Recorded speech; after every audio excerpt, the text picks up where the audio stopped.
事后避孕药目前是处方药未来敢有可能会当改做免医师开药单，都会当伫咧药房买到咧。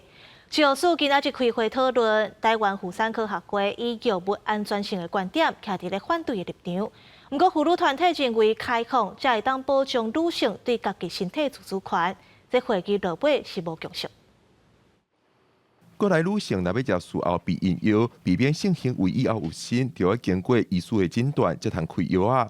现主是规定这款药是处方药啊。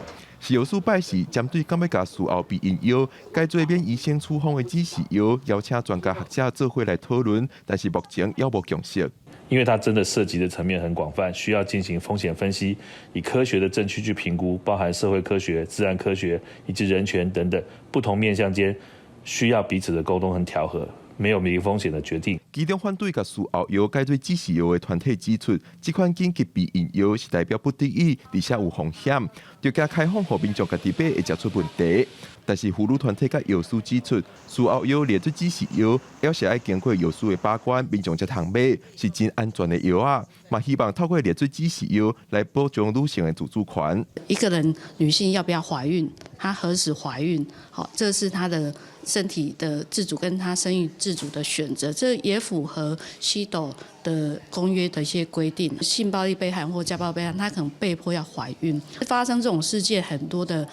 被害女性是不敢讲的，那更何况要去医院。无伫常规化，等于说台面下，民众唔知影，反正就是偷偷讲，其实对这些民众的这健康吼影响更较大。药师观察，即摆有人会透过各种管道偷偷买事后药来食，是真危险。